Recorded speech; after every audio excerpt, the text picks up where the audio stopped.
Hello guys and welcome to Eat Ventures with Lucas. Today we're making the absolute Italian classic, ragu alla Bolognese, rich, slow cooked and full of flavor. There are so many different versions of this recipe across the whole Italy. In fact, I think every nonna has their own version of it.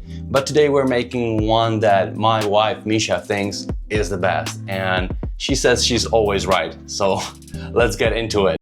And we'll start with the veggies. So first we need celery, which we will dice.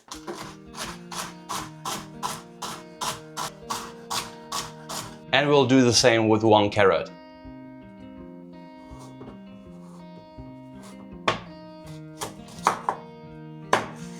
So first we're gonna cut the carrot into slices like this, into stripes, and then dice it.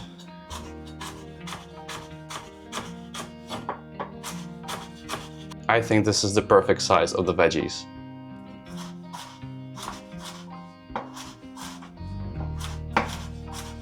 Last time when making Swedish meatballs, I learned from my mistakes, and this time I bought a pan that comes with the lid.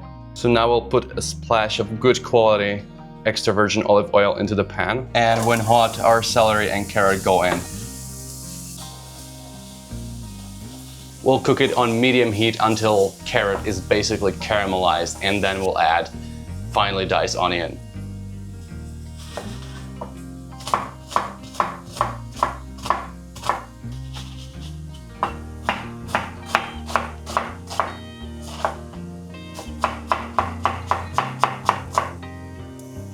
I can already smell the sweet aroma of carrot. It's amazing.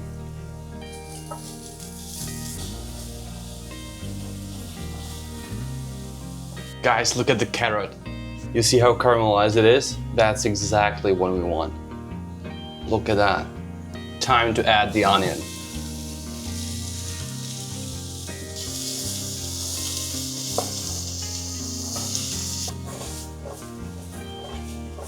In a couple minutes, we'll add the minced meat, which is, again, mixture of beef and pork. And for this amount, I think 400 grams of meat is more than enough.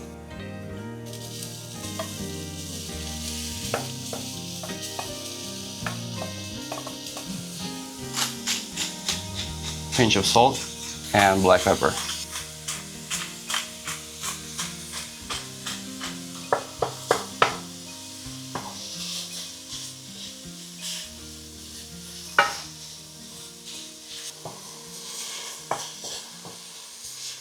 Next, we'll add a generous teaspoon of tomato paste.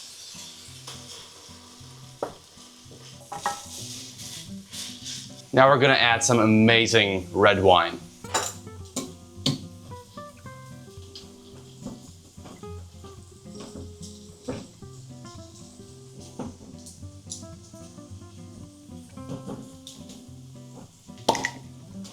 A taste test first.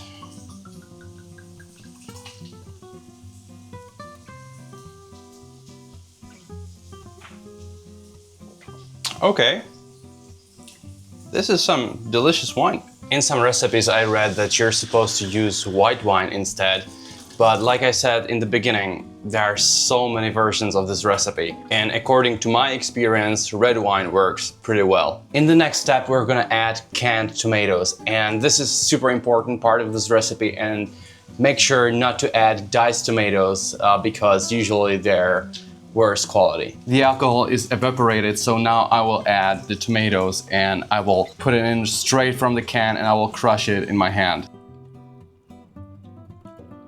I must say it already smells absolutely amazing. And the last step before we put the lid on the pan is we're gonna add some stock, and you can use any kind of stock you like. I'm using beef stock, and there's also a little bit of tomatoes of the juices on the bottom of the can, so I will wash it with it.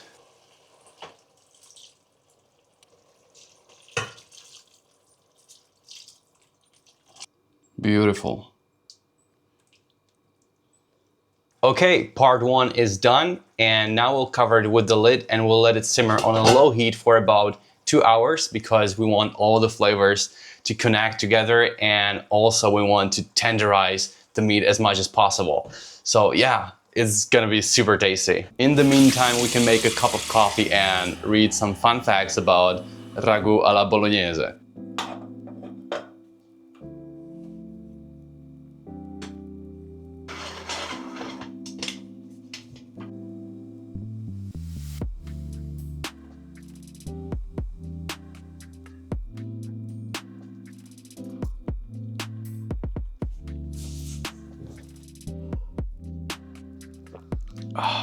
Nice. All right, let's get into some fun facts. As you could probably tell from the name of this recipe, it originates in the city of Bologna, Italy.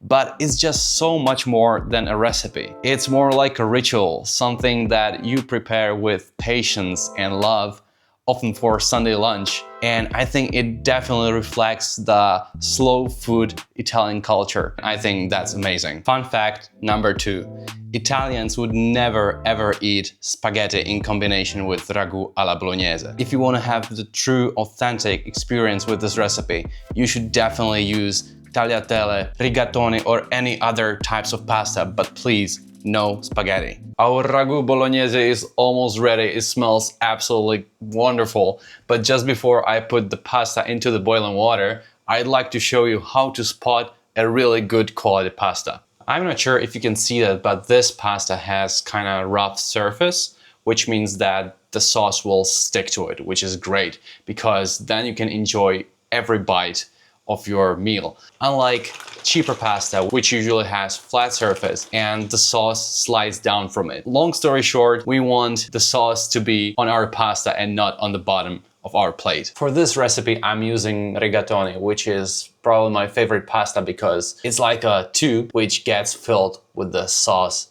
inside, and it's absolutely wonderful. It's the right time to take a look what the sauce looks like after 2 hours. Oh my god, look at that. It's almost creamy. Guys, I think we nailed it. This is absolutely perfect. I think we should definitely taste it.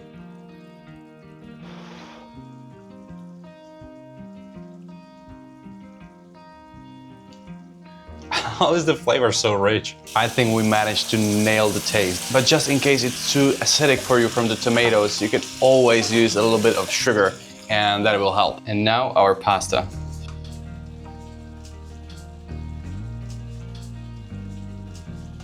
Let's mix it all together. Look at that.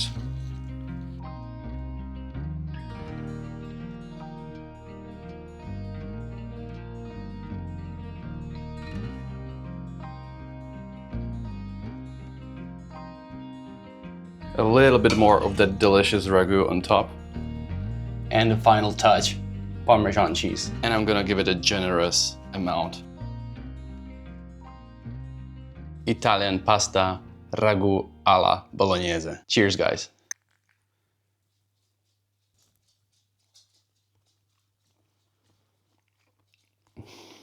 Wow, it has super rich flavor. This dish is just, it's a piece of art, really. Hats off to Italy. You guys know how to cook. You see, this is exactly the reason why I love rigatoni, because they're packed with the meat inside. Every bite is flavorful and the cheese on top brings it to perfection. I want some extra virgin olive oil on top. Let's grab everything, the meat, pasta, and the cheese. Mamma mia. I love that sweetness of that carrot, which blends with earthiness of celery. And then you have the Parmesan cheese, which connects it all together. And just wow. This is how I really believe that Italy tastes like. Oh wow, guys, I must say, I enjoy this cooking so much. Anyway, that's it for this video. Thank you so much for watching. Leave a like, I will always appreciate that. And you can write a suggestion in the comment section about what should I cook next. Thank you and see you on the next one.